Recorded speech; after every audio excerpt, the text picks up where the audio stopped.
ব্যক্তি মারা গিয়েছে, সেই শোকসন্তপ্ত পরিবারকে আমি আমার সমবেদনা জানাই এবং আমরা নিশ্চয়ই তার ব্যাপারে উপযুক্ত শাস্তি দাবি করি। আপনারা নিজেও জানেন, আমি নিজেও রাস্তায় হেঁটেছি এর জন্য, এবং আমাদের সরকার একটা অপরাজিতা বিলও করেছে, পাশ করেছে, সেটা পড়ে আসি। এইসব ঘটনা যাতে না ঘটতে পারে আমি আমার ভাইদের ওপর দায়িত্ব দিচ্ছি। আপনারা আমাদের বোনেদের রক্ষা করুন। আমি আমার ভাইদের ওপর দায়িত্ব দিচ্ছি, আপনারা আমাদের বোনেদের রক্ষা করুন। আপনারাই পারেন। আজকাল তো ছেলেদের মেয়েদের মধ্যে কোনো প্রভেদ নেই। ছেলেরা মেয়েরা এত বন্ধুত্বপূর্ণ সমাবেশে তারা বন্ধুর মতো আচরণ করেন, ব্যবহার করেন, একসাথে থাকেন, একসাথে খান দান, একসাথে প্র্যাকটিস করেন, তাদের বাদ দিয়ে কোনো কিছু হয় না। আগের যুগে এটা ভাবা যেত না, কিন্তু আজকের যুগে এটার একটা প্লাস পয়েন্ট আছে। সবাই সবার ব্যথা, দুঃখ, বেদনাটা গভীরভাবে উপলব্ধি করেন। কাজেই সরকারি ব্যবস্থা হিসেবে নিশ্চয়ই করবে, কিন্তু আমি মনে করি আপনারা যারা গ্রাসরুটে আছেন, বিভিন্ন ইনস্টিটিউশনে আছেন, এটা আপনারাই আরও ভালো করে করতে পারেন। এটা আপনাদের পালঙ্কে আর একটা মুকুট জুটবে যদি বোনেদের বিপদে ভাইয়েরা আপনারা এগিয়ে আসেন এবং বোনেরাও ভাইদের প্রোটেক্ট করেন। দুটোই। চিকিৎসক মানে সেবা, নিষ্ঠা, জ্ঞান, দক্ষতা, উদারতা, মানবতা, সংবেদনশীলতা, সমবেদনা এবং ধৈর্য। আজকের দিনে অনেক সোশ্যাল নেটওয়ার্কে হাজারটা ভালো কাজ করুন, বেরোবে না। একটা খারাপ কাজ হলে সেটা নিয়ে এমনভাবে সেটাকে প্রচার করা হয় যেন স্বাস্থ্য সমাজে কেউই কাজ করছে না, কোনো চিকিৎসকই পরিষেবা দিচ্ছে না, এইরকম একটা ব্যাপারও করে ফেলা হয়। এটা ঠিক নয়। আমি বামফ্রন্ট সরকারের আমলে দেখেছি তারা চিকিৎসা ব্যবস্থাটাকে অবহেলা করতেন। আমি কেন বলছি তার প্রমাণ হচ্ছে, একজন রাজ্যমন্ত্রী স্বাস্থ্য দপ্তর চালাতেন, তার কিছুই করার ছিল না, কোনো রকম চলতো টিমটিমিয়ে স্বাস্থ্য ব্যবস্থা।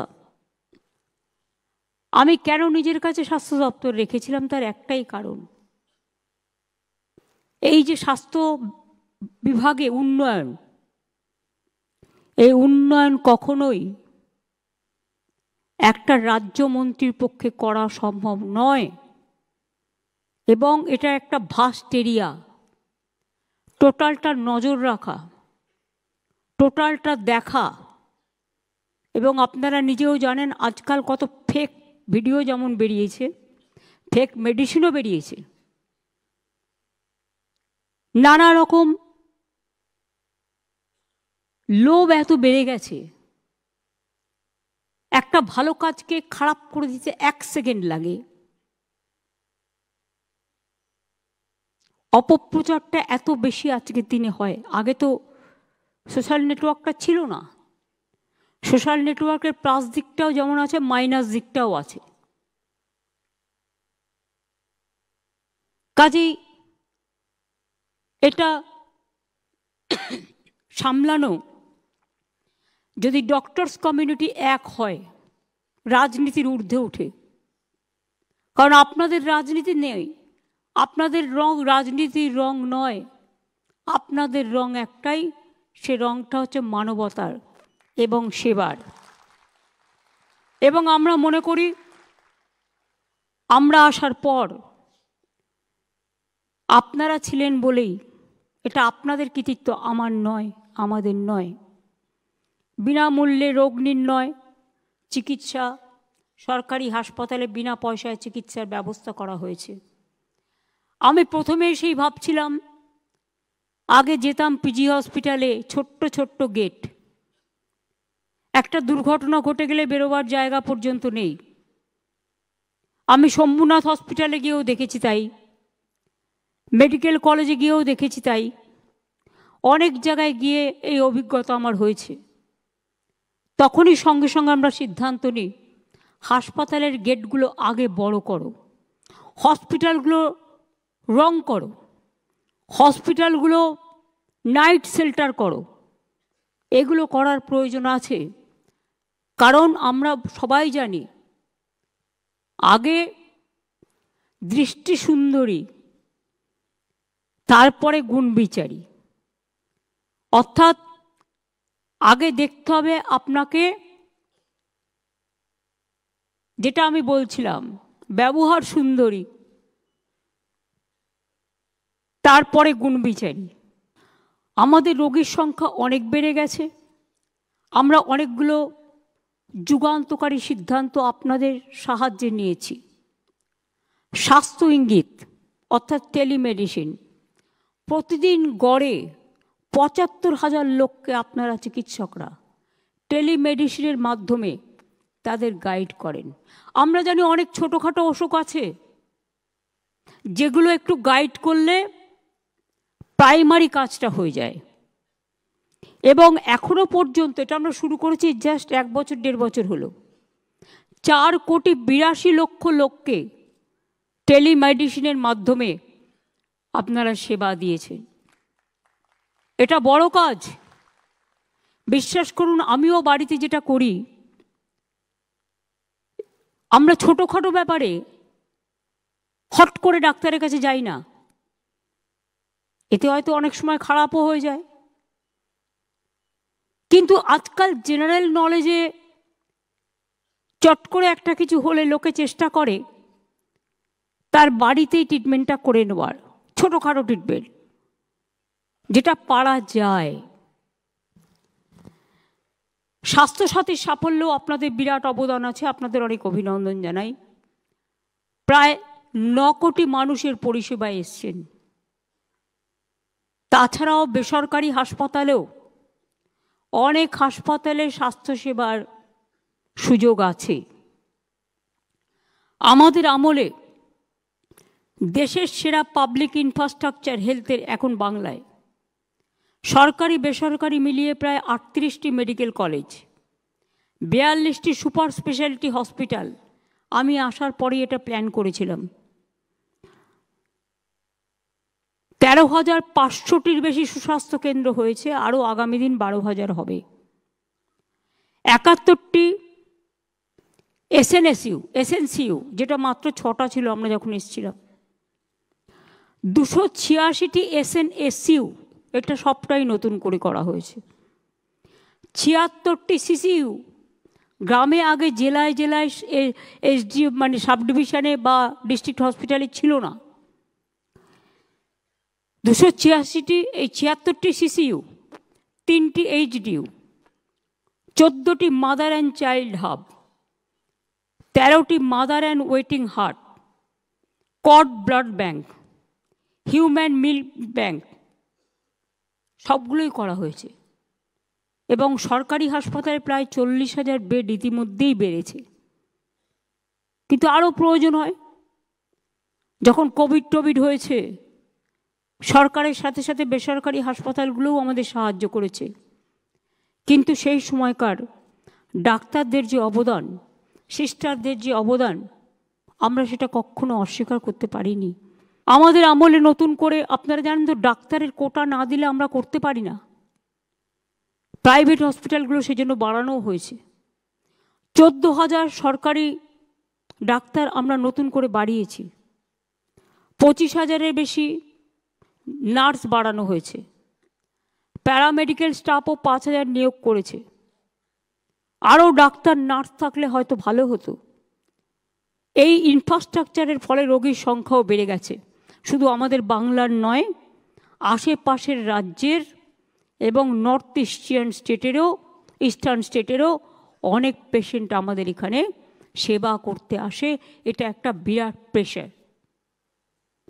আমরা জেলা হসপিটালগুলোকে কেন বলি যে হঠাৎ করে রেফারেল করবেন না, কারণ যেটা প্রয়োজন সেটা করুন। কারণ কলকাতায় সামলানোটা ভীষণ হেডেক হয়ে যায়। এবং আমি এখনও বলছি, যে আগের আমলে ডাক্তারি বা নার্সিংয়ের সিট এত কম ছিল যে নিয়োগ করার মতো কাউকে পাওয়া মুশকিল। আমরা রাজ্যে এমবিবিএসের সিট বেড়েছে আমাদের প্রায় 4,345টি, নার্সিং সিট বেড়েছে 26,000, এবং পুরো ওয়ার্কফোর্সের প্রেশারটা আপনাদের সামলাতে হচ্ছে, যেহেতু রিক্রুটমেন্টটা থমকে আছে। আরও অনেক রিক্রুটমেন্ট হচ্ছে, অনেকগুলো নার্সিং স্কুল হয়েছে, নার্সিং সেন্টার হয়েছে। রিক্রুটমেন্টটা থমকে আছে কেন? ওবিসি রিজার্ভেশন নিয়ে একটা কোর্টে কেস করেছে। কিছু দুষ্টু লোক আছে যারা কাজের কাজ করে না, অকাজের কাজ করে। একটা গিয়ে ঠুকে দিল আর ব্যাস ঠকঠকিয়ে বকবকিয়ে সেটা বন্ধ হয়ে গেল। এটা বোঝবার ক্ষমতা নেই যেটা করার ফলে আমার রিক্রুটমেন্ট কয়েক লক্ষ ছেলে মেয়ের আটকে আছে, একদিকে ডাক্তারিতে, একদিকে নার্সে, একদিকে টিচারে, একদিকে সরকারি কাজে, সরকারি চাকরির অনেক জায়গায় আটকে আছে। আমরা চেষ্টা করছি এই কেসটা ক্লিয়ার করার জন্য, কোর্টে কেস আছে। আমি আপনাদের কৃতিত্ব জানাচ্ছি। ডেঙ্গু, ম্যালেরিয়া, কালাজ্বর, যক্ষ্মা এবং পোলিও ইঞ্জেকশন আপনারা যেভাবে দেন, বাংলা কিন্তু নাম্বার 1-এ আছে। আমরা আসার আগে একটা মাত্র পোলিও হয়েছিল হাওড়ায় জেলায়, সেই জন্য ইন্ডিয়া ব্ল্যাকলিস্টেড হয়ে গিয়েছিল। আমরা আসার পরে সেই জন্য মুয়াজ্জম ইমামদের নিয়ে মিটিং করি এবং তাদের বলি সামাজিক সচেতনতা আপনাদেরই বাড়াতে হবে, যাতে পোলিও সবাই নেয় তার ব্যবস্থা আপনাদের করতে হবে। আর আমাদের চিকিৎসকদের মাথা থেকে যে বুদ্ধিটা বেরিয়েছে, মাদার ওয়েটিং হার্ট, আমরা নিজেরা হোম ডেলিভারির, আমাদের কোনো কিছুরই ঠিক নেই, নিজেদের পস্তাতে হয় মাঝে মাঝে। কিন্তু এখনকার বাচ্চারা তো ইনস্টিটিউশন ডেলিভারি হচ্ছে, এক্স্যাক্ট ডেট পাচ্ছে, মা চিকিৎসা পাচ্ছে, শিশুরা চিকিৎসা পাচ্ছে। এবং মাদার হার্ট তো আপনারা জানেন যে হসপিটালের সাথে মাদার হার্ট তৈরি করা হয় ইন্টেরিয়ার অঞ্চলগুলোতে, প্রেগনেন্ট মাদারদের নিয়ে এসে রাখা হয়, যখন বাচ্চা হয় হসপিটালে সেটা নিয়ে গিয়ে সিজারিয়ান করা হয় এবং ইনস্টিটিউশন ডেলিভারি। সেই জন্য প্রায় 60% সম্ভবত সেখান থেকে বেড়ে আজকে 99% হয়েছে, এবং আমি মনে করি এটা 100% অ্যাচিভমেন্ট আমাদের করতে হবে। We have to do it.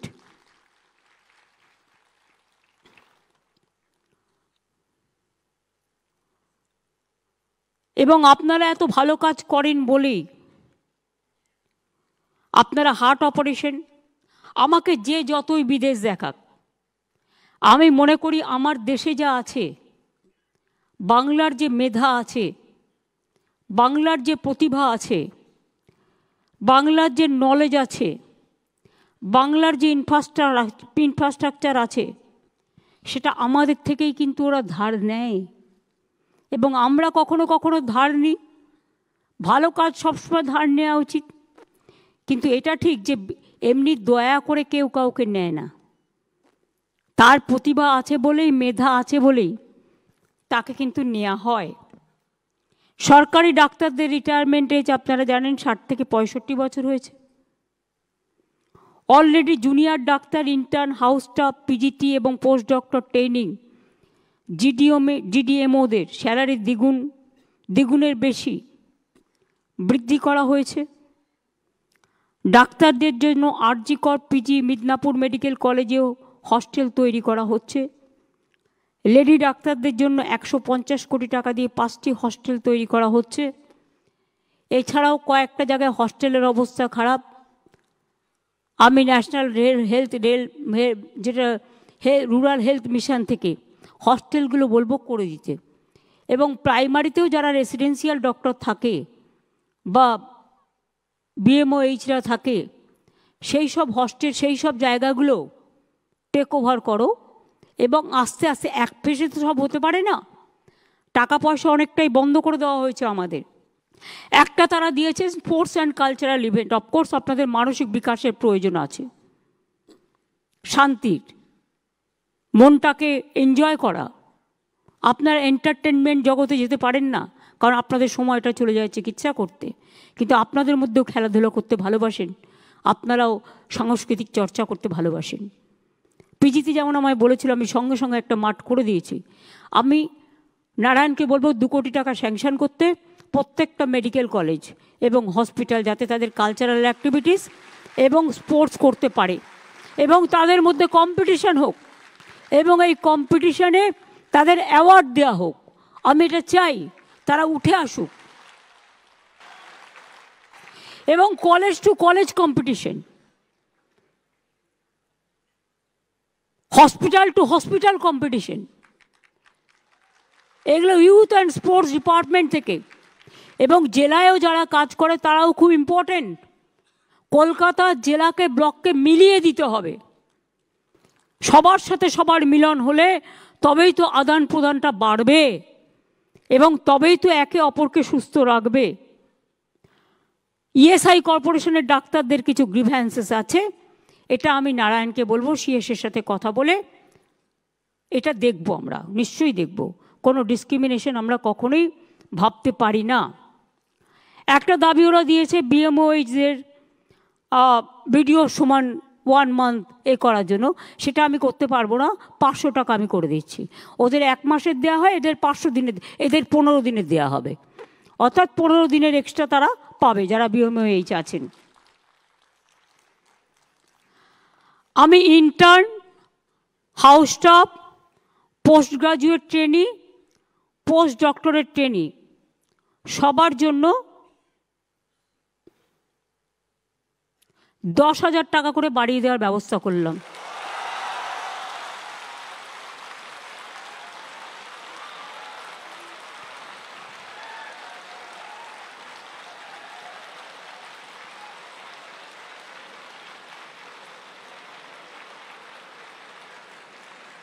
Senior ডাক্তাররা যেমন চিকিৎসা দেয়, হাতে কলমে শেখান, তাদের আমি অনুরোধ করব দয়া করে শুধু জুনিয়রদের ওপর দায়িত্ব দিয়ে সিজারিয়ান থেকে শুরু করে হার্ট অপারেশন থেকে শুরু করে আপনারা ছেড়ে দেবেন না। আপনারা মিনিমাম 8 ঘন্টা সরকারি পরিষেবা দিন, তারপরে প্রাইভেট প্র্যাকটিস করুন, আমার আপত্তি নেই। আমি 20 কিলোমিটারটা 30 কিলোমিটার করে দিচ্ছি, কারণ কলকাতায় 30 কিলোমিটারের মধ্যে অনেক হসপিটাল আছে। করুন না, কে বারণ করেছে? কিন্তু 8 ঘন্টা সরকারি পরিষেবা দেওয়ার সময় প্লিজ দয়া করে যাবেন না। আপনার যদি কোনো আর্জেন্ট রোগী দেখার কাজ থাকে, তখন যদি কোনো অপারেশন করার থাকে সিরিয়াস, আপনি হসপিটালে ডেকে নিন না, কী অসুবিধা আছে? হসপিটালে একটু ইনফ্রাস্ট্রাকচার রেডি আছে। কিন্তু সরকারি পরিষেবাটার সময় প্লিজ দয়া করে আপনাদের কাছে আমরা কৃতজ্ঞ থাকব যদি এইটুকু সেবা দেন।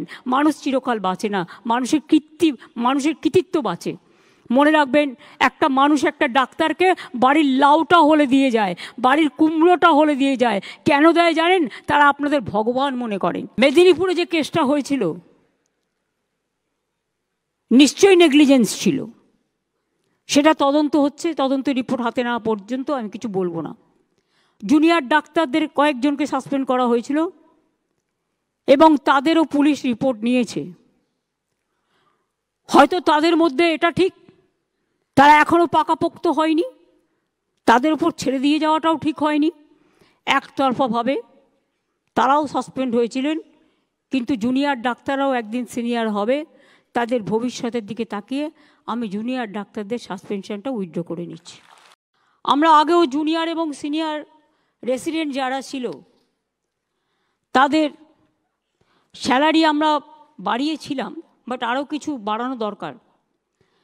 তাই আমরা সিদ্ধান্ত নিয়েছি সর্বস্তরের সিনিয়র রেসিডেন্টদের স্যালারি আমরা 15,000 টাকা করে বাড়িয়ে দেব। ফলে ডিপ্লোমাধারী সিনিয়র রেসিডেন্টদের স্যালারি বর্তমান 65,000 থেকে বেড়ে হবে 80,000।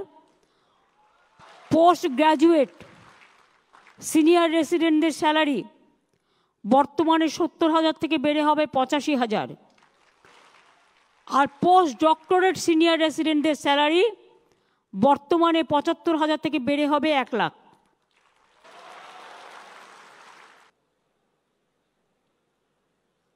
আর intern house staff post graduate training post doctor training সবার জন্য 10,000 টাকা করে বাড়ানো হবে, সেটা তো আমি অলরেডি বলে দিয়েছি।